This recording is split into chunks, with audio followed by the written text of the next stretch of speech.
Hey there, thanks for tuning into Duckbricks. I'm Chris and welcome to some breaking LEGO news. Today is June 1st and not only are a ton of new sets releasing, but we have some unprecedented LEGO set reveals.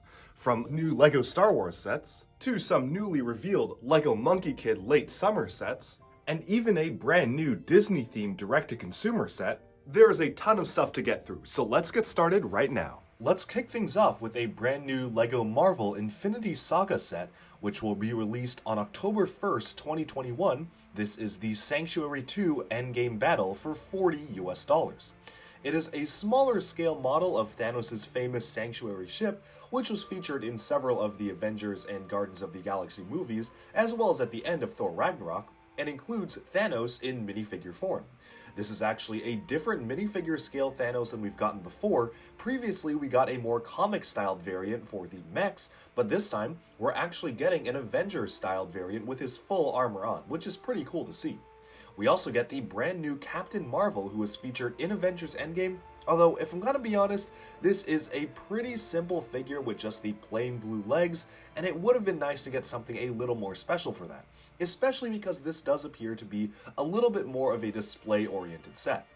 It also finally includes the Iron Man minifigure, which is basically the same across all the Endgame sets and is also in a few of the other sets. Now, rumors of this set have been around for quite a while, and I know this is not the final Infinity Saga set releasing this year, and I'm pretty happy with the set's final release. Of course, being a $40 set, it's very scaled down to how it should be, but this is actually one of the times where I really do like the stud shooter integration. These make total sense as the cannons that fired on Captain Marvel at the end of Avengers Endgame, and I really do like the placement, and it looks like it'll be a fun play feature to shoot them all off at once. We really don't get many other pictures of the box or really any other angles of the set, but you can basically see what it looks like on some overhead views here. It is, again, a pretty simple build, but it's a good one and a representation of what it appeared like in the movie. We can now move on to the next set, which is a LEGO Star Wars set.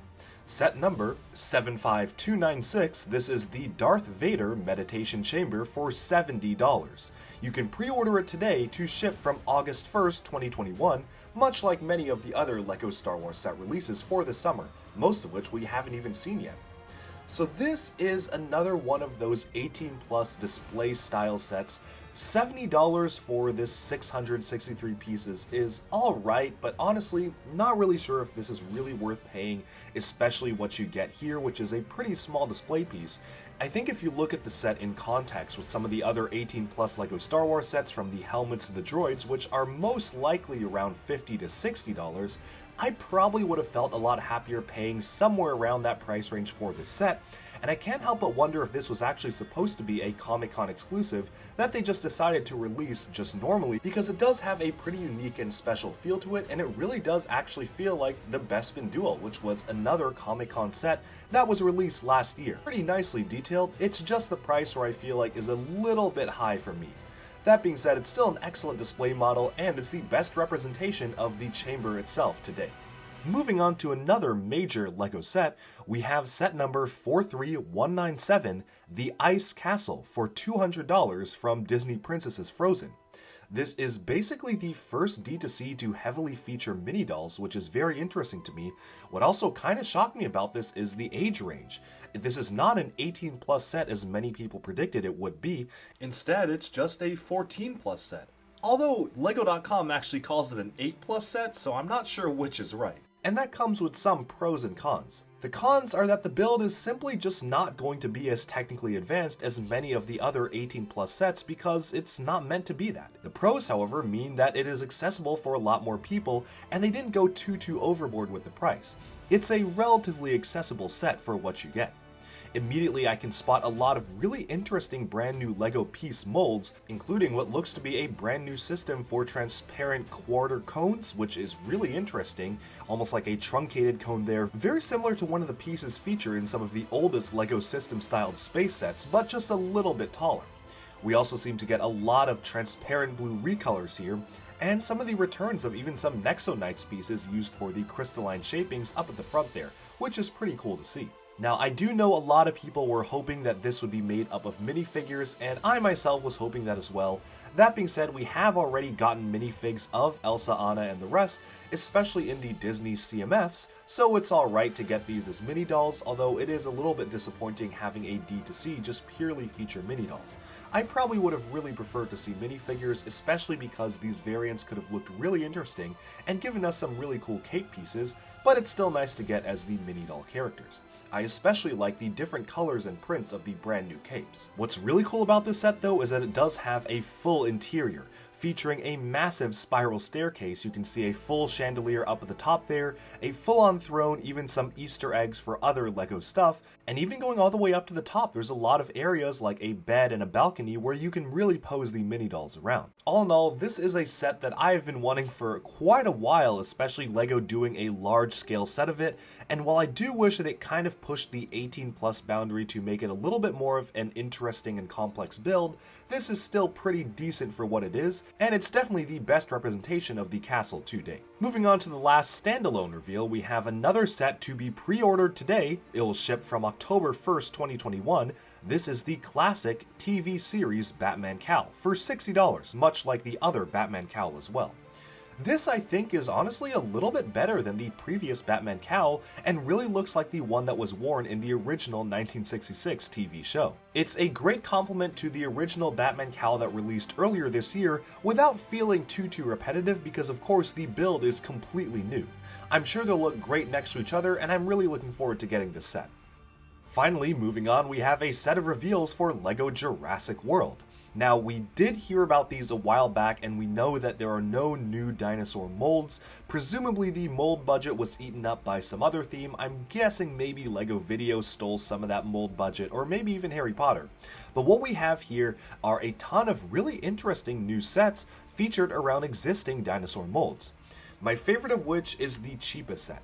T-Rex Dinosaur Fossil Exhibition, coming on September 1st, 2021 for $30, set number 76940. This, I think, is one of the most unique usages of the standard large LEGO dinosaur mold, featuring a print for the T-Rex in a T-Rex skeleton fossil set, which I think is really cool to get. Of course, the build is nothing too special, it's basically just your standard build.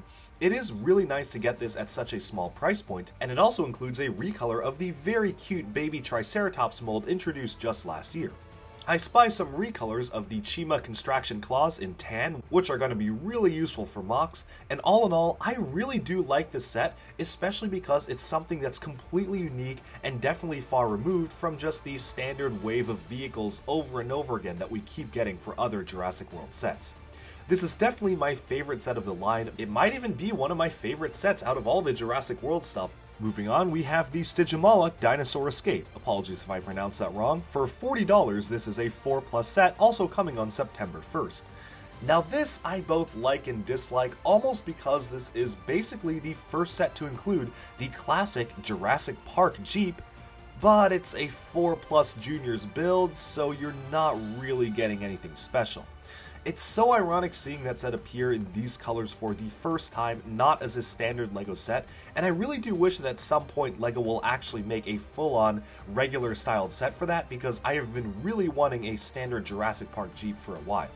This includes, of course, brand new printed tiles for the Jurassic Park styled sign designs, which is pretty interesting seeing a Jurassic Park styled 4+ Junior set.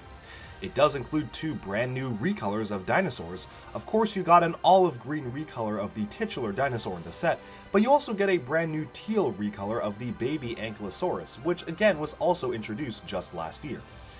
Of course, the build is nothing really to write home about, but it's definitely one to get for the exclusive dinosaurs as well as the new Jurassic Park printing.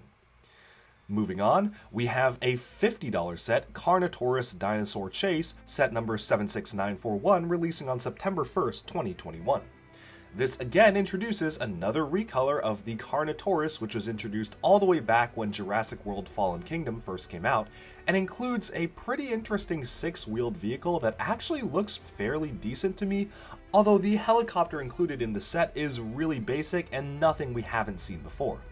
Of course, the highlight of the set is the new color of the Carnotaurus, which is nice in case people missed the initial set, but it is very similar to the original coloring when it first came out, so it's nothing too crazy. What I do like is, again, I think the build for the car is actually pretty decent and almost kind of reminds me of something we would see in, say, LEGO Adventurers. Moving on from that, though, we have the final Jurassic World set. For $80, this is the Baryonyx Dinosaur Boat Escape. Also coming on September 1st, 2021, this is set number 76942. It includes a pretty wild recolor of the Baryonyx, which was introduced in a darker gray color, but this time we actually get it in a bright green, orange, and tan. Also a pretty fun color to get, very different from the previous one. And for the first time in the Jurassic World line history, we get a full-on boat.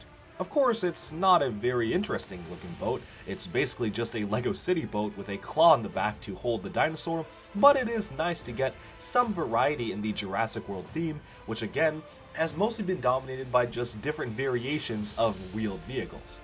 I think it's pretty cool that they're branching out to do this, although it is again basically just a city-style boat. It does actually though have some interior details, which is pretty nice to see, just some standard storage for different colors of eggs in both tan and white, but I think in general it's a unique concept for a Jurassic World set.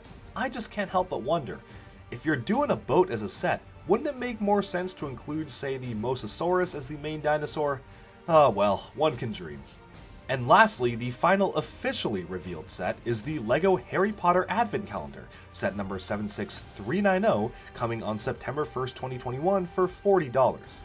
Now, I'm gonna be totally honest, I am not too impressed with this one. It does have some special exclusive LEGO minifigures, such as a new outfit for Grip Hook and some variants on the standard students, but all in all, the minifigures are pretty basic and nothing really special that you would see. The one really nice thing are a ton of brand new Harry Potter themed prints, which I'm sure are going to be very useful for other MUCs. We have the 9 3/4 platform Hogwarts Express sign, a sign for the Leaky Cauldron, Privet Drive, as well as a platform 9 3/4 ticket sticker, which is really nice to get, and even the Happy Birthday Harry cake. All in all, I think the prints definitely steal the show here, and it does actually appear that they do have some sort of a gimmick included in this advent calendar as well. One of the builds is some sort of a spinning top, which the description on LEGO.com simply calls the excitement of the fun board game printed on the calendar. No other details are included. I have to imagine rules are included somewhere on the box or in the set. We'll just have to wait and see when this comes out to see exactly how that game works, but it'll probably be pretty simple. But while those may wrap up the official reveals, there are a few slightly unofficially revealed sets that are still good to cover. You see, an official LEGO store in Germany accidentally officially released some new Monkie Kid summer sets. While some of the names are kind of cropped, you can basically tell what they are, and they're really interesting. The first one, we have what appears to be Sandy's Power Mech. All of these already did appear in the TV show, so a lot of people knew they were coming, although the TV show is very stylized, so it was pretty hard to tell exactly what we were getting. This is another large Sandy focus set featuring another great mech for Monkie Kid, and even another comparable spider mech in a smaller style to combat it. I really love the way this is built. I think it's one of the most interesting designs for a Monkie Kid mech, almost looking like a sumo wrestler in the build, and it almost looks like a big fig come to life, which I think is such a cool idea for a LEGO mech. The standard small spider mech is pretty decent. It's nothing too crazy, but I do actually like this scale of mech, so I do appreciate it. Unfortunately, all of the minifigures are from the original wave of sets, so nothing is exclusive to this set in particular. Moving on, we have Pixie's Noodle Tank. Now this is such a unique concept for the set. If you look closely at it, it has two massive chopsticks sticking out of a bowl and a full menu on the top, so it's almost like this is some sort of a food stand that Pixie's converted to a full-on tank, which I love the idea of.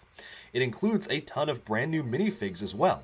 You'll notice right here that it has a brand new print for the Mr. Tang outfit, and we also have a new unique villain in the form of Pan and a panda-suited minifigure named Lee. On the back of the box, you'll notice that it can even use the chopsticks as some sort of a weapon, and I love how the build of the stud shooter actually is basically the same as the Pixie food truck set, which allows some visual continuity from set to set. And lastly, while we don't have very clear images of this one, it was revealed on the back of the manuals of some of these newer sets, this is the massive new Skeleton Queen mech. This is a really interesting build for a mech because it's not just your standard bipedal set, it's more like an insectoid build that has some sort of multi-leg structure at the bottom and just curves upwards to the mech.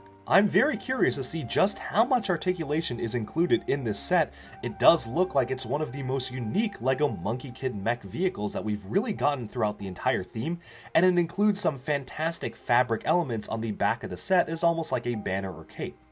This also includes the brand new Bone Demon minifigure, which is really cool to get, although I do hope that the possessed civilian minifigure version of her also gets released at some point, as well as 2 Bone Spirits, which appear to be controlled by the mech. It's kind of hard to tell what else is included in this set, but we do get May on a glider. I'm going to assume that that's the same outfit that we got earlier this year, as well as of course a mech for Monkie Kid himself.